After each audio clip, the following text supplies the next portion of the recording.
नमस्कार स्वामी भक्तांनो। तर नवरात्रीमध्ये बरेच भक्त 9 दिवसाचे व्रत करत असतात आणि या व्रताचे नियमसुद्धा आपल्याला माहीत असणे गरजेचे आहे। त्यासाठी या व्हिडिओमध्ये मी तुम्हाला या व्रताचे नियम सांगणार आहे। जर हे नियम पाळून तुम्ही व्रत केले तरच तुम्हाला संपूर्ण व्रताचे फळ मिळेल आणि दुर्गा मातेचा आशीर्वादसुद्धा तुम्हाला भरभरून मिळणार आहे। तर त्यातील सर्वात पहिला नियम म्हणजे ज्यांनी 9 दिवसाचे व्रत केलेले आहे, उपवास केलेला आहे, त्यांनी बेडवरती झोपायचं नाही आहे। पलंगावरती किंवा सोफ्यावरती बेडवरती बसायचं नाही आहे किंवा झोपायचं सुद्धा नाही आहे। याचं कारण असं आहे की देवी आपली घटी बसलेली असते आणि तिच्यापेक्षा उंच स्थानावरती आपण झोपणे बरे नव्हे, यासाठी पलंगावरती किंवा बेडवरती झोपणे टाळावे। त्यानंतरचा महत्त्वपूर्ण नियम म्हणजे नवरात्रीमध्ये ज्या स्त्रियांनी व्रत केलेले आहे 9 दिवसांचे, परंतु त्यांचा मासिक धर्म मध्ये आलेला आहे, त्यांनी 5 दिवस देवीकडे जाऊ नये किंवा त्यांची सेवा करू नये। परंतु सेवेमध्ये खंड न पडता घरातील कोणाकडून तरी सेवा करून घ्यावी। पण त्या स्वतंत्र कुटुंबामध्ये राहत असतील पती आणि मुलांसोबत, तर त्यांनी पतींकडून सेवा करून घ्यायला काहीही हरकत नाही आहे। कशाचाही स्पर्श न करता पतींनी सेवा करावी देवीची, परंतु देवीला सिंदूर लावू नये।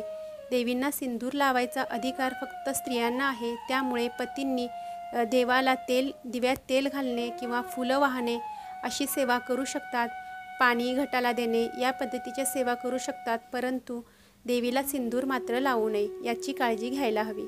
त्यानंतरचा नियम म्हणजे नवरात्रीचे व्रत करणाऱ्या स्त्री किंवा पुरुषांनी चामड्याच्या वस्तू परिधान करणे वर्ज्य आहे, असे शास्त्रामध्ये सांगितलेले आहे। म्हणजेच चामड्याच्या वस्तू म्हणजेच चामड्याचा बेल्ट असेल किंवा पायातले शूज असतील, ते पर्स असेल, वॉयलेट असेल, तर ते मात्र टाळावे। इतर वेळेला तुम्ही हे वापरू शकता, परंतु नवरात्रीच्या 9 दिवसांमध्ये तुम्ही जर व्रत केले असेल तर या गोष्टी परिधान करू नका। आणि खरंच जर तसं मोठं अडलेलं कारण असेल तर तुम्ही हे वापरू शकता, परंतु त्यासाठी अगोदर तुम्हाला देवी आईची माफी मागायची आहे आणि त्यानंतर या गोष्टी वापरायच्या आहेत। त्यानंतरचा नियम म्हणजे नवरात्रीच्या 9 दिवसांमध्ये घरामध्ये खीर, पुरी, तळलेले पदार्थ असे पदार्थ बनवू नये। साधा सात्विक आहार आपल्या घरामध्ये असावा आणि इतर लोकांनी सुद्धा तो सेवन करावा। कारण खीर, हलवा, पुरी या पद्धतीचे पदार्थ आपल्या देवी आईच्या आवडीचे असतात, त्यामुळे तिला तिची आशा लागते, म्हणून आपल्या घरामध्ये साधा सात्विक आहार बनवावा।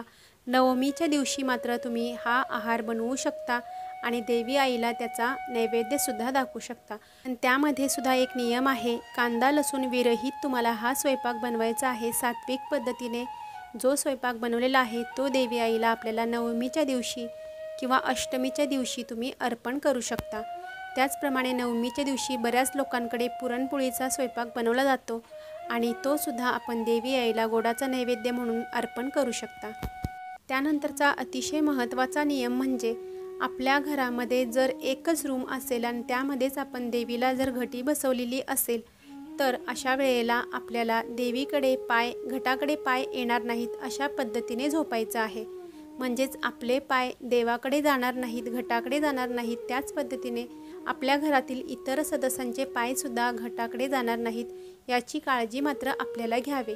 हे अतिशय अशुभ लक्षण आहे आणि हा नियम आपल्याला सर्वांनाच पाळणे गरजेचे आहे। आणि ज्यांच्या घरी घट बसवला जात नाही, परंतु अखंड ज्योत किंवा अखंड दिवा प्रज्वलित केला जातो, त्यांनीसुद्धा हा नियम पाळणे अतिशय महत्त्वाचे आहे। कारण कोणत्याही परिस्थितीमध्ये 9 दिवसांमध्ये देवी आईचा राग आपल्यावरती ओढवून घेणं आपण टाळलं पाहिजे, यासाठी हा नियम पाळायचा आहे। त्यानंतरचा नियम म्हणजे नवरात्रीच्या 9 दिवसांमध्ये शिलाई करणे किंवा केस कटिंग करणे हा नियम पाळणे गरजेचे आहे का, असा प्रश्न बऱ्याच महिलांचा असतो। तर यासाठी असं उत्तर आहे की या दिवसांमध्ये आपण हे काम करणे वर्ज्य आहे, टाळावे। परंतु ज्यांचा व्यवसाय आहे शिलाई मशीनचा किंवा सलून असेल, पार्लर असेल, तर त्यांनी या गोष्टी उदरनिर्वाहासाठी करत आहेत आणि त्यांनी हा नियम पाळला नाही तरीही चालणार आहे। कारण देवी आई आपली समजून घेते, तिची आपण माफी मागायची आहे आणि या गोष्टी त्यानंतर केल्या तरीही चालणार आहे। कारण आपण हे पोटासाठी करत आहोत आणि हा आपला व्यवसाय असल्यामुळे या गोष्टीमध्ये थांबण्याची गरज नाही आहे। तर देवी आईची माफी मागून तुम्ही हे काम कंटिन्यू करू शकता। त्यानंतरचा महत्त्वाचा नियम म्हणजे ज्या वेळेला आपण 9 दिवसांचा उपवास व्रत करत असतो देवी आईचे, त्यावेळेला कन्यापूजन करणे अतिशय शुभ मानले जाते। यामुळे आपल्याला कन्यापूजन एक दिवस तरी करायचे आहे। तुम्ही कन्यापूजन अष्टमीला करू शकता किंवा नवमीला करू शकता, पंचमीला सुद्धा कन्यापूजन केले तरीही चालेल। कोणत्याही दिवशी कन्यांना भोजन द्यावे आणि देवी आईचा आशीर्वाद आपल्याला प्राप्त करून घ्यावा, कारण कन्यांच्या रूपामध्ये देवी आईचा वास असतो, त्यामुळे हे काम करावे लागेल। त्याच पद्धतीने आपल्याला संपूर्ण व्रताचे फळ मिळेल। त्यामुळे नवरात्रीच्या 9 दिवसांचा उपवास ज्यांनी केलेला नाही आहे त्यांनी सुद्धा कन्यापूजन केले तरीही चालणार आहे। अतिशय शुभ आहे कन्यापूजन करणे। एवढे जरी केले तरी सुद्धा देवी आईचा आशीर्वाद आपल्याला मिळत असतो। त्यानंतरचं अतिशय महत्त्वाचं म्हणजे ज्यांनी नवरात्रीचा 9 दिवसाचा उपवास केलेला आहे आणि ज्यांनी उपवास केलेला नाही आहे त्यांनीसुद्धा या 9 दिवसांच्या काळामध्ये आपल्या वेळेनुसार दुर्गा सप्तशतीचा ग्रंथ पठण करणे अतिशय शुभ आहे आणि यामुळे देवी आईची आपल्यावरती कृपा होते। तुमच्याकडे जर ग्रंथ नसेल तर ग्रंथ याच दिवसांमध्ये मागवून घ्या आणि या ग्रंथाचे 1 दिवसाचे एक जरी पारायण तुम्ही केले तरीसुद्धा देवी आईचा आपल्याला आशीर्वाद मिळतो, तिची कृपा आपल्यावरती राहते, आर्थिक संकटापासून आपल्याला मुक्ती मिळत असते। परंतु दुर्गा सप्तशती ग्रंथाचे 2-2 अध्याय तुम्ही रोजच्या रोज पठण करत असाल तर आणि तुमचा उपवाससुद्धा नसेल तरीसुद्धा तुम्हाला कांदा लसूण वर्ज्य आहे आणि याचा स्वयंपाक तुम्हाला खायचा नाही आहे। त्यानंतरचा नियम म्हणजे घरामध्ये जर एखाद्या व्यक्तीने किंवा स्त्रीने जर नवरात्रीचा 9 दिवसांचा उपवास केलेला आहे तर घरातील इतर सदस्यांनी कुणीही मांसाहार करणे टाळावे, त्याच पद्धतीने अल्कोहोलचे सेवनसुद्धा करू नये। आता पुढचा नियम म्हणजे अतिशय महत्त्वाचा नियम आहे। या 9 दिवसाच्या काळामध्ये देवी आपली घटावर बसलेली असते, ती शांतता प्रिय असते आणि अशा वेळेला आपल्या घरामध्ये भांडण तंटे किंवा वादविवाद होतील अशा पद्धतीचे वातावरण ठेवू नये। त्याचप्रमाणे जर आपल्या घरामध्ये टीव्हीचा आवाज मोठमोठ्याने लावत असाल तर तो कमी करावा आणि लहान मुलांमध्ये भांडणे वादविवाद होत असतील तर ते सुद्धा करणे टाळावे।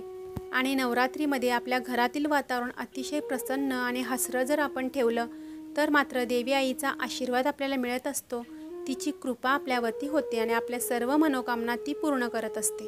त्यानंतरचा अतिशय महत्त्वाचा नियम म्हणजे आपण देवी आईला जी फुले अर्पण करत असतो ती ताजी आणि फ्रेश असावीत। परंतु काही स्त्रिया शहरामध्ये राहत असतात, त्यांच्याकडे रोजच्या रोज ताजी फुले मिळणे शक्य नसते, तर त्यांनी फुले आणून ठेवली तरीही चालतील फ्रीजमध्ये आणि त्यावरती रोजच्या रोज ज्या वेळेला देवीला अर्पण करायचे असतील त्यावेळेला गंगाजल आणि गोमूत्र शिंपडून ती फुले देवीला अर्पण करू शकतात। तर नवरात्रीमध्ये पाळायचे हे अतिशय महत्त्वपूर्ण नियम मी तुम्हाला या व्हिडिओमध्ये सांगितलेले आहेत। माहिती जर तुम्हाला आवडली असेल तर व्हिडिओला लाईक करा आणि चॅनेलवरती जर नवीन असाल तर चॅनेलला सबस्क्राईब करायला विसरू नका। तोपर्यंत सर्वांना श्री स्वामी समर्थ, श्री गुरुदेव दत्त।